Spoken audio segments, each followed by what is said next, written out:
ಮನೆ ಬಗ್ಗೆ ಹೆಚ್ಚಿನ ಮಾಹಿತಿಯನ್ನು ಪಡೆಯೋಣ. ನಮ್ಮ ಪ್ರತಿನಿಧಿ ನರಸಿಂಹಮೂರ್ತಿ ಈಗ ನೇರ ಸಂಪರ್ಕದಲ್ಲಿದ್ದಾರೆ.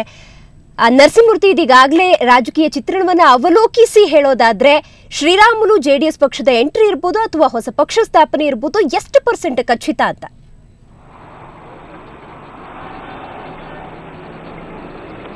ದಿವ್ಯಾ, ಈಗಾಗಲೇ ಏನಂತಂದ್ರೆ ಶ್ರೀರಾಮುಲು ಅವರು ಸ್ಪಷ್ಟವಾಗಿ ಹೇಳಿದ್ದಾರೆ, ನಾನು ಹೊಸ ಪಕ್ಷವನ್ನೇ ಮಾಡ್ತೀನಿ ಅನ್ನೋದನ್ನು ಸ್ಪಷ್ಟವಾಗಿ ಹೇಳಿದ್ದಾರೆ. ಆದರೂ ಕೂಡ ಮಾಜಿ ಮುಖ್ಯಮಂತ್ರಿ ಕುಮಾರಸ್ವಾಮಿ ಮತ್ತು ಅವರ ಸಂಗಡಿಗರ ತೆರೆ ಮೇಲೆ ಕಸರತ್ತನ್ನು ಮಾಡ್ತಾ ಇದ್ದಾರೆ.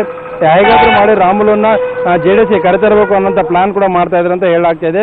ನಿನ್ನೆ ಕೂಡ ಏನು ಶಾಸಕ ಜಮೀರ್ ಅಹಮದ್ ಅವರು ನಿನ್ನೆ ತಡರಾತ್ರಿ ಶ್ರೀರಾಮುಲು ಮನೆಯಲ್ಲಿ ಭೇಟಿಯಾಗಿದ್ದಾರೆ. ಅವರು ಭೇಟಿಯಾದ ಸಂದರ್ಭದಲ್ಲಿ ಇದೆಲ್ಲವನ್ನು ಕೂಡ ಮಾತಾಡಿದ್ದಾರೆ. ಆದರೆ ಇಂದು ಏನು ಸುವರ್ಣ ನ್ಯೂಸ್ಗೆ ಪ್ರತಿಕ್ರಿಯೆ ನೀಡಿದಂಥ ಜಮೀರ್ ಅಹಮದ್ ಹೇಳಿದಿಷ್ಟೇ ಅಂದರೆ, ನಾನು ಖಾಸಗಿಯಾಗಿ ಅವ್ರನ್ನ ಭೇಟಿಯಾಗಲು ಬಂದಿದ್ದೆ, ಕೇವಲ ಅವರು ಗೆದ್ದಿರೋದಕ್ಕೆ ಶುಭಾಶಯವನ್ನು ನೀಡಲು ಬಂದಿದ್ದೇನೆ, ಅದು ಬಿಟ್ಟರೆ ಬೇರೆ ಯಾವುದೇ ಉದ್ದೇಶ ಇಲ್ಲ. ಅವರು JDS ಗೆ ಬರೋದಾದ್ರೆ ಸ್ವಾಗತ ಅಂತ ಅವರು ಈ ಸಂದರ್ಭದಲ್ಲಿ ಅವರು ಸ್ಪಷ್ಟವಾಗಿ ಹೇಳಿದ್ದಾರೆ. ದಿವ್ಯಾ, ಮತ್ತು ಇನ್ನೇನು ನಾಳೆ ಏನು ಶ್ರೀರಾಮುಲು ಅವರು ಪ್ರಮಾಣ ವಚನ ಸ್ವೀಕಾರ ಮಾಡಲಿದ್ದಾರೆ, ಆ ಸಂದರ್ಭದಲ್ಲಿ ರಾಜ್ಯಾದ್ಯಂತ ಅವರ ಅಭಿಮಾನಿಗಳು 100ಕ್ಕೂ ಹೆಚ್ಚು ಬಸ್ಗಳಲ್ಲಿ ಬೆಂಗಳೂರಿಗೆ ತೆರಳಿದ್ದಾರೆ. ಈಗಾಗಲೇ ರಾಮುಲು ಕೂಡ ಈ ಬಗ್ಗೆ ಮಾತನಾಡಿದ್ದಾರೆ. ಅವರು ಕೂಡ ಏನು ಹೇಳಿದ್ದಾರೆ ಅಂದರೆ, ನನ್ನ ನಿವಾಸ ಪಾರಿಜಾತದಿಂದ ಪಾದಯಾತ್ರೆ ಮೂಲಕ ಏನು ನಾನು ನನ್ನ ಶಕ್ತಿ ಪ್ರದರ್ಶನವನ್ನು ಮಾಡ್ತಾ ಏನು ಅಪಾರವಾದ ನನ್ನ ಕರ್ನಾಟಕದಲ್ಲಿರ್ತಕ್ಕಂಥ ಎಲ್ಲ ಜನರ ಬೆಂಬಲದೊಂದಿಗೆ ನಾನು ವಿಧಾನಸೌಧಕ್ಕೆ ತೆರಳಿ ಪ್ರಮಾಣ ವಚನವನ್ನು ಸ್ವೀಕಾರ ಮಾಡಲಿದ್ದೆ ಅನ್ನೋಂಥ ಮಾತನ್ನು ಅವರು ಹೇಳಿದ್ದಾರೆ. ಇದೆಲ್ಲವನ್ನು ನೋಡ್ತಾ ಇದ್ರೆ ಶ್ರೀರಾಮುಲು ಹೊಸ ಪಕ್ಷ ಸ್ಥಾಪನೆ ಮಾಡೇ ಮಾಡ್ತೀನಿ ಮತ್ತು ಬೆಂಗಳೂರಲ್ಲಿ ತನ್ನ ಶಕ್ತಿಯನ್ನು ತೋರಿಸುವ 2 ರಾಷ್ಟ್ರೀಯ ಪಕ್ಷಗಳಿಗೆ ನಾನು ಒಬ್ಬ ಪ್ರಬಲವಾದ ನಾಯಕ ಮತ್ತು ನಾನು ಏನು ಹೊಸ ಪಕ್ಷ ಸ್ಥಾಪನೆ ಮಾಡಲು ಸಮರ್ಥನಿದ್ದೇನೆ ಅನ್ನೋಂಥ ಮಾಹಿತಿಯನ್ನು ಸ್ಪಷ್ಟವಾಗಿ ಏನು 2 ರಾಷ್ಟ್ರೀಯ ಪಕ್ಷಗಳ ಸಂದೇಶವನ್ನು ಸಾರುವ ಮೂಲಕ ನಾಳೆ ಒಂದು ದೊಡ್ಡ ಮೆರವಣಿಗೆಯನ್ನೇ ಮಾಡ್ತಾ ಇದ್ದಾರೆ ಅಂತ ಹೇಳ್ಬೋದಾಗಿದೆ. ದಿವ್ಯಾ, ನರಸಿಂಹಮೂರ್ತಿ, ನಾಳಿನ ಶಕ್ತಿ ಪ್ರದರ್ಶನಕ್ಕೆ ಎಲ್ಲಾ ರೀತಿಯ ಒಂದು ಸಿದ್ಧತೆಗಳು ನಡೆದಿದೆಯಾ? ಈ ಬಗ್ಗೆ ಏನಾದರೂ ಅಧಿಕೃತ ಮಾಹಿತಿಯನ್ನು ಶ್ರೀರಾಮುಲು ಒಂದು ಮಾಧ್ಯಮಗಳಿಗೆ ತಿಳಿಸಿದ್ದಾರಾ ಅಥವಾ ಅವರ ಅಭಿಮಾನಿಗಳು ಅಥವಾ ಬೆಂಬಲಿಗರು ಈ ಒಂದು ಮಾಹಿತಿಯನ್ನು ತಿಳಿಸಿದ್ದಾರೆ ಹೇಗೆ ಅಂತ?